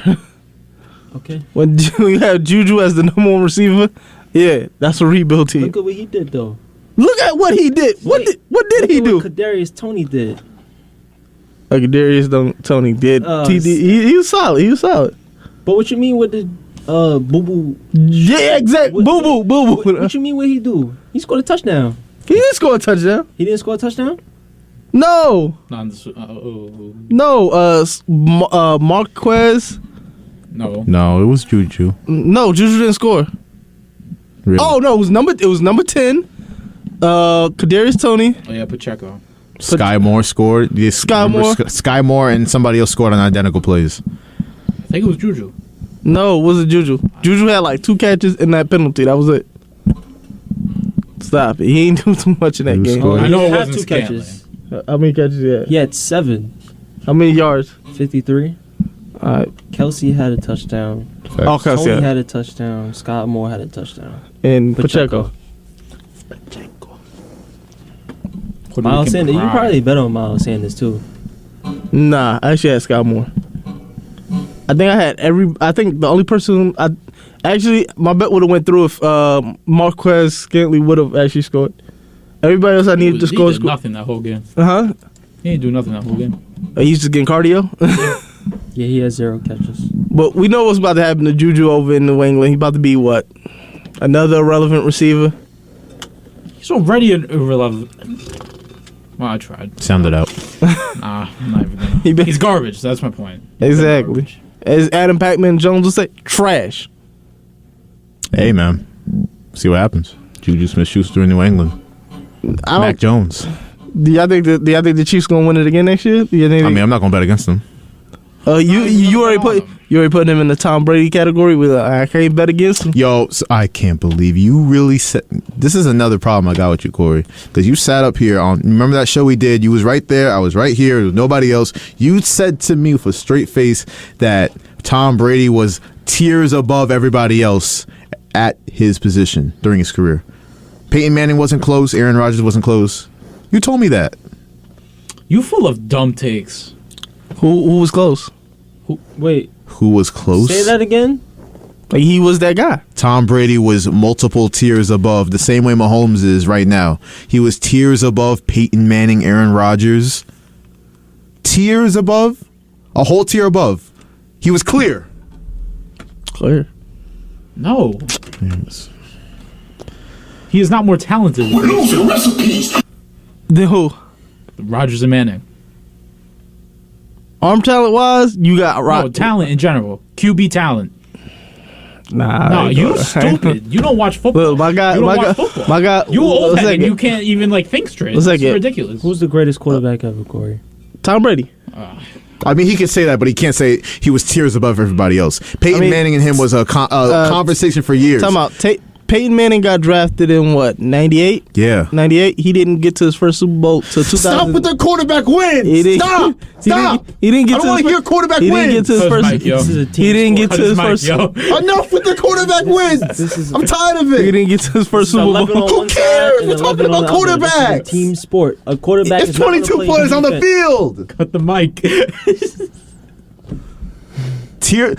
Another tier above Peyton Manning. A whole nother tier. That's wild. You're dumb. Whole other tier. He was when they was playing when you was comparing when you was comparing Tom Brady to Peyton, it was always Tom, Mario, Peyton, Luigi. Why are you distorting history to make your point? Hold on. Why are you altering history? It was Luigi. I mean, it was like people that was statistically better than him on certain occasions, like Phillip Rivers. Phillip Rivers was statistical. These guys wasn't winning like that. Wait, yo. Guys wasn't winning like that. Hold on. Corey, I got a question for you. Who's a better quarterback, Patrick Mahomes or Tom Brady? Quarterback. Talent. Quarterback. Please, Lord. Skill. Please, Lord. Please, Lord. Why is it taking you so long to answer this? Think about all the skill that Patrick Mahomes utilizes, and think about how Tom Brady was never able to move out of the pocket. Tom Brady was a game manager for 10 years. Please, Lord. Please let him say the right thing. I ain't got the patience, Lord. Please. Think about how lucky Tom Brady has been over his whole career. What do you mean by lucky? What you mean? If Adam Vinatieri was ever born, he wouldn't have this many Super Bowls. Who was the better quarterback, Mahomes or Brady? Quarterback. Prime. Forget the coaching. Forget everything else. Like, are we talking about talent for talent? Oh my God. Talent for talent, yes. Quarterback. Oh, we talking about just answer the question. I gotta go Tom. Them 7 rings. Who was on crack? Look. Hey, think about how lucky he got over his career. Right? Tuck rule, right? Atlanta, I mean, that's their fault, though. That's Matty Ice. So. Russell Wilson, ball on the 2-yard line, right? That's 3 Super Bowls right there. That's 3. It's not his fault. Hold on. What's another one? Adam Vinatieri. Okay, that's 4. Tuck rule. Imagine that. So, how lucky he's gotten lucky over his career? but he has to. Look, it's just like with Lamar. You got to play in order to get your kicker into those positions. So stay off the weed. Stay off the. Listen to Steven, bro. All right, so question: who is a better basketball player, LeBron or Jordan? No. Hey, yeah, we going there. Jordan. Oh, you gonna say Jordan, right? Why you gonna say Jordan? He's the greatest ever. Tom Brady, greatest ever. Thank you. That's This is not the same case, though. I'm not saying that because of the rings. Well, do rings mean anything? To a team, yes. But to an individual player, no. To me. All I know is with Tom Brady, he's a guy who could consistently when he was healthy and had a good solid team around him. I'm not Stop right there. Stop. So he couldn't outplay Eli Manning. Stop. Did you hear yourself? He couldn't outplay Eli Manning. When he has a great team around him and his oatmeal is just the right temperature in the morning, and when his orange juice has no pulp in it, yeah, he's the GOAT. I said when he has a consistently healthy team. Score, I got a question for you. Yo. Who's like better all time, right? This is basketball. Bill Russell or Kareem? Well, Kareem. Okay. This is like the same answer. It's inconsistent. Inconsistent. This is like the same thought process. Thought about it though. No, it's just because of the fact that he won in Milwaukee. That's really much it. That's really why I'm putting ahead. His whole basketball career? That's the only reason why he 5 MVPs.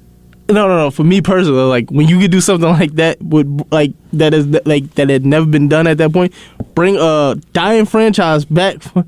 Oh wait, somebody else did that. Tom Brady did that, didn't he? With the Bucks. The Bucks were trash. They legit built a super team around Tom Brady and got a ring.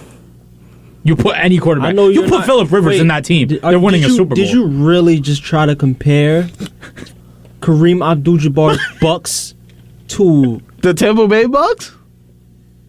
Why? I hate Corey, yo. Like, listen, y'all gotta realize now. This is why I hate Corey. I feel like this is Washington Rumble Titans.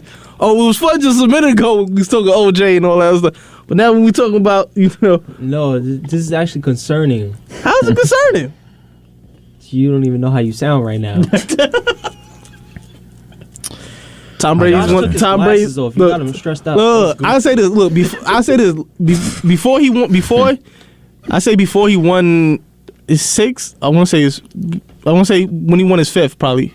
That's when 5th or 6th was when I crowned him like the best quarterback of all time. Before that, I had Joe Montana.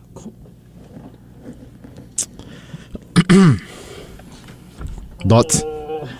Joe Montana. I don't like Corey.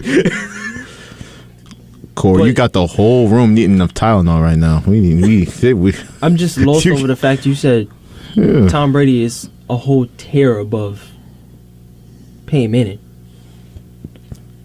How? Like he was always better than him. Always better than him. Forever would be better than him. Is that right? It's a fact. Yeah. Can we move on? You got me pissed. You can now officially shut up! Let's move on. I wanted to get to baseball. No. I'm about to shut your mic off, bro. Why? Why? Why? Why? Me? You? I can't acknowledge greatness? We can't acknowledge greatness out here? Acknowledge Sammy Sosa then. Acknowledge his greatness. Since we're talking about baseball now. Acknowledge his greatness. Two-toned. Yeah, tell me about Sammy Sosa, Corey. Two-toned. Did it on both ends. Two-way player.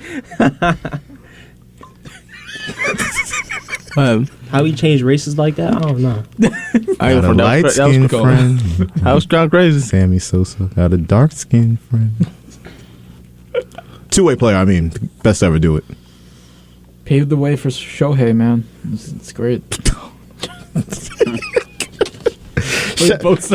Good segue, Nico. Thank you. Obviously, Shohei Ohtani got it done in the World Baseball Classic. Best player in the world? Passed up his own teammate, Mike Trout. Oh yeah. You got to say that, right? Mm-hmm. Yeah. Pitching, MLB hitting. Network, they came out with their top 100. Guess who's number 2? Aaron Judge. I do have a problem. I kind of like that. I don't think he's better than Mike Trout. I agree. Case closed. Thank you. I agree. He had a great season. Don't get me wrong. Great season. Mike Trout's been that guy for a career. Yeah. And it's funny that we think that the Angels have the 2 best players in baseball, but you know they're going to finish with 79 wins at best. Like, I don't know what's going on with that franchise. That's disgusting. He a wasted career, honestly. That's disgusting. So when Shohei Ohtani's a Met, I'm not going to feel bad. Steve Cohen got that. A great day. Got that blank check ready. Speaking of the Mets, so all their players are back from the World Baseball Classic. We have Max Scherzer in an exhibition spring training game. 7 innings pitched, 4 hits, 2 earned runs, 12 strikeouts through 118 pitches. So he's ready for the season. A few Mets notes. Their young guys will save for Francisco Alvarez. It's all right. I'm not worried about him. You really? No, I'm not either. I'm not gonna lie. No. I think So- he'll be fine. He'll be fine. So this is funny because I'm taking the pessimistic approach while Ross is being the optimist on Francisco Alvarez. That's a flip. He'll be fine. He's a top prospect for a reason. They said that about, you remember Francisco Martinez? I don't mean I to. also said that about Ahmed Rosario too. I'm just saying. It's Rosario. Yeah. Number one. He was my guy too. He just became garbage. I'm just saying, number 1 prospect in baseball is hitting 130 in spring training. Okay, but he's not ready. Let's be honest. He's not ready. The defense, his defense has been spectacular. It has. That- He has a good arm. He really does. Cannon for an arm. Cannon. His arm's great. He'll work. He'll get better with you. I hope so. I hope so. He'll work on the offense. He'll be fine. I think Braden's mindset is rubbing off on me because I'm zero. But that's fair though, to be honest, because we all expected big things out of Alvarez for the spring training.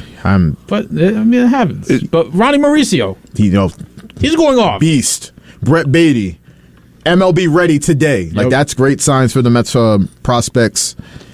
But it's interesting. Obviously, they lose Edwin Diaz. They're going to go closer by committee. It looks like at least to start the year.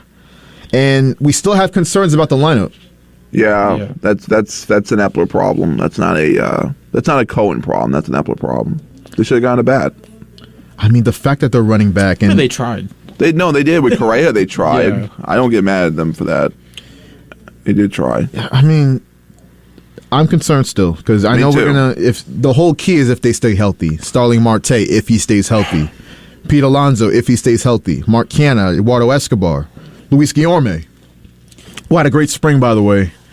It's just, and the fact that they're running back, and I know Mark Vientos is a strong candidate to make the team as well. He's had a really good spring training too. Great spring training.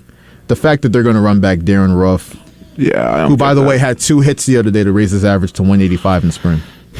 He's actually garbage. Yeah, like it's really bad. Like he's the Ben Simmons. Not even that, but like he's like if Ben Simmons was like contract was like a dollar. Yeah, he's the Ben Simmons of the MLB. Yeah, the offense worries me. Not gonna lie, it does. I mean, you know my name for him, Doo-Doo Darren. I mean, it's not looking too good for him right now. I just that bothered me more, like that they just could not get a big bat. That bothered me more than like any other thing that happened. Like whether it was moving on from Chris Bassett or moving on from DeGrom or Walker. That bothered me more, just not getting that bat. Like, because when they moved on from the pitchers, I understood it. You know, with like Bassett, he didn't want to stay. He clearly didn't want to stay. Walker, I don't know, and DeGrom, he'll be injured. Give it 4 starts. 4 starts. He'll get hurt. They just couldn't get that bat. And it's, even though they made the right decision by not getting Correa once the full physical thing happened, you still don't have a big bat. And it concerns me. I mean, the one guy that actually worries me in terms of health is Nimmo. That worries me because I love Nimmo and the way he plays is great, but he's made of glass. Let's be honest. His injuries are really bad. If you look at the injuries that he's suffered, career, neck, that's one, leg, knee. So it's always something with that guy. I don't know. And then like the sliding into second base where he gets hurt. Oh my God. It's like, why are you even sliding? in spring training. It doesn't make any sense. Well, you know he's a tryhard, so just get out of the way. He runs to first base on walks. He can't. He's all gas, no brakes. I know, but what do you want him to do? Yeah, he worries me, but he'll be back hopefully for opening day. But there's just not enough power in the lineup. That's the thing. I mean, I've already kind of looked back at like the end of the year, the way it happened. Unfortunately, to me, that team just wasn't ready, and they brought that team back. That's what concerns me. Opening day already 6 days away. They're in Miami, and they'll face Miami for their home opener. But you know what? The Mets, I mean, they still have a good team. Don't get me wrong. They do. Can they win 101 games again? It's going to be hard without Diaz. Facts. And the fact that really hard. That was really the one sure thing on this roster. You know, we don't know what the offense is going to really produce. It's going to be hard for them to replicate, in my opinion, what they did last year in terms of small ball. Like, what are the chances that, you know, Canna and Guillorme and role players like that replicate their success? And Eduardo Escobar, can he replicate his September into a full season? I think he'll be better than he was the first 4 months. Yeah, I mean, that's not saying much of how he started the season, but I agree with you.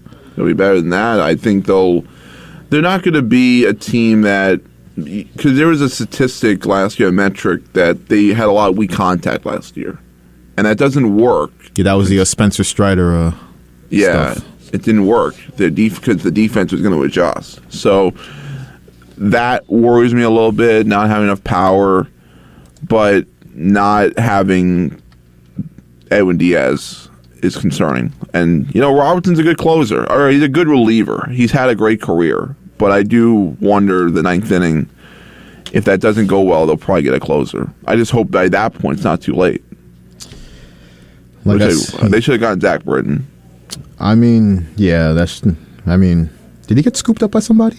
I don't think so. He was just showcased for like 9-10 teams. Yeah, the Mets are slacking on that one. Yeah, they need him. I mean, he's not the same pitcher. He's not even close.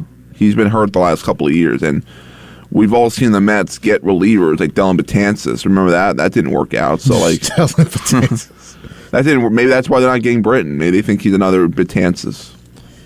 You unlocked the memory there. That was repressed for me. That whole offseason with Brody, they got Betances. They got a few other people, like obviously the Edwin Diaz trade, but you know Robinson Cano was part of that too. They not great. Nope. They released Cano. You know what? I'm excited about the $15 seats though for college students. Yo, I'm so hyped for that. I'm not gonna hold you. That's gonna be fun, especially for like Subway Series. Ooh, we out. I know I mean, they got a lot of interesting food options there. They got the scoreboard. Like Steve Cohen's going all in terms of the fan experience. So speaking of the scoreboard, in the new MLB video game, that scoreboard is like 2 times the size it should be, and it's mad funny to look at. It's like half the ballpark. It's out already? Yeah. MLB the show, baby. To play it. Hey. Interesting times with the Mets. I know the Yankees are the other side of the coin. Who cares? I mean, it's going to be interesting. Will Anthony Volpe make the opening day roster? Will they manipulate the service time like we've seen other teams do? Yeah, they always screw it up. I'm serious. They really do. With young players, they do. I mean, unless your name is Aaron Judge, I guess they didn't. Well, he's one of one, so yeah. Good Judge. They just never fix that. And they already are dealing with they already deal with injuries. Rodon, those guys out. Yeah, Rodon's a big loss. Obviously, they're big money acquisition. That made me laugh. I'm not going to hold you. I'm not going to lie. For the people out there like Brian Cashman, like once they got Rodon, I was like, yep, this is not going to work because it never works out when Cashman gets pitchers. So just another example. And you're looking at guys with the Yankees in their lineup because you're looking at guys like Aaron Hicks, hasn't had a great spring. Anthony Rizzo, 452 OPS this spring. Josh Donaldson, I mean, come on, man. What are we doing? He hasn't brought it at all, and he's coming off a down year. I mean, you know he's always going to be good in the field, but Josh Donaldson. Yeah, I mean, what a goofball. he's had. Remember that controversy he had last year with Tim Anderson? Oh, that was brutal. And yet Michael Kay will defend Josh Donaldson like he is like Derek Jeter. Unbelievable. Well, yeah, he's the company man. Unbelievable. He's there's Superman, there's Batman, there's company man. That's Michael Kay with the Yankees. Michael K. But you know what? I was surprised when he was on First Take and he didn't say, when they asked him who has the best chance, which New York team has the best chance to win in New York City, and he said the Rangers. He didn't say the Yankees. Yeah, baby. And Stephen A. was like, "Nah, that don't count. That don't count." He had me so tight that day. Yeah. And then, ESPN, y'all cover hockey now. Like this is a thing. The only thing Michael K. ever defended the Mets for was what Jacob deGrom said in his introductory press conference with the Texas Rangers when they let him go and then he got hurt. That's it. That's the only time he defended the Mets was when they moved on from deGrom. Well, nobody likes deGrom, so I understand that. Yeah, I don't like him either right now. I'd be putting evil eye on him. Facts. Let's do that.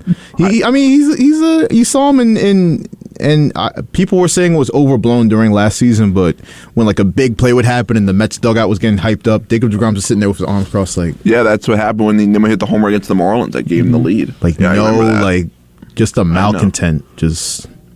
I can't wait to find out what happened. I need to know. I need to know the tea. I need a 30 for 30.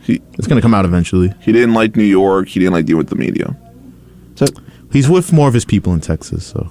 Yeah. When they'll win like 75 games a year. So third place, baby. I hope he loves it there. I really do. Oh, he'll love the He'll atmosphere. never sniff the playoffs. That franchise is so screwed for like years. Big time payroll, but they ain't gonna have no success to come with it. That's the Astros and the Mariners division. I mean, let's be real. Of course. The Rangers are not sniffing anything. They can spend as much money as they want, but who might be sniffing something this year? That'd be the New York Rangers. Wanted to fit this in before we get out of here. So you lose to Carolina earlier in the week. Mm-hmm. Go to Carolina, second game this week. They got it done. What are your thoughts on the game? Oh, that was a great win. They played very well in that third period. I loved it. Amazing game. Amazing game. I love having 2 home games in 1 week against the same team. Yeah. That game was at home. No, it was in Carolina, but it was filled with Ranger fans, as it always is.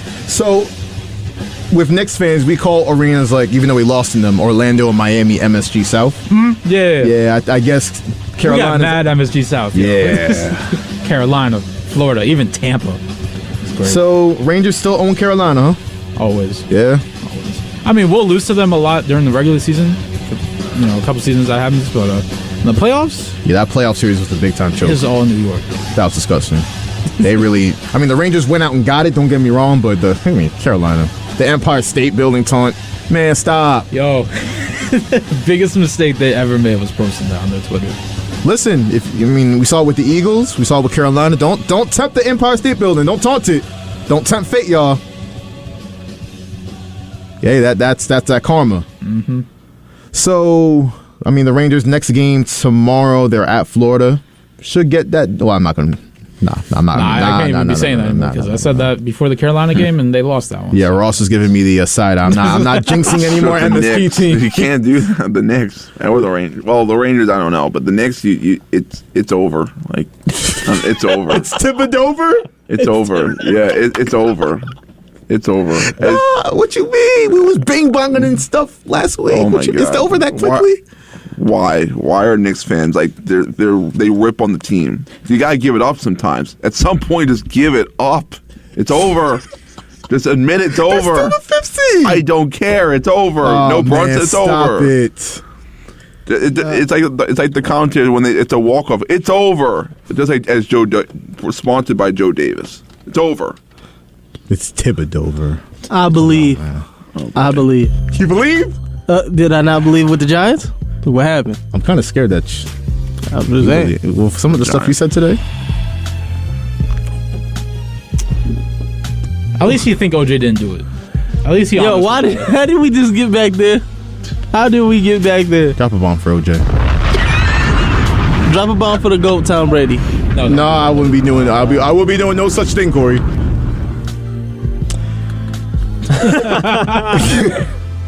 Corey, would you drop a bomb on Tom Brady? Drop a bomb from Aaron Rodgers going to a new team. Maybe. We'll see. Very silent bomb. He's not going to be a Jet. Very mild bomb. He'll be able to get out of that He gonna be retired. That trash organization. I know what you could drop a bomb for. Corey eating some of that raw fish. Yeah. Bomb on that. Drop a bomb. Corey with that raw fish tonight. He's on it. He's on it. He's on it. Let's get out of here. 2 hours. We're a little tired. Hope you enjoy the weekend. For Nico Weech. We hope to give y'all a better show next week. Today was a great show, I mean, on our part. Eric Williams, Corey David, Ross Levine. This is Joshua Umahi signing off. Thanking you once again for listening to the voice of Nassau Community College, 90.3 WHPC.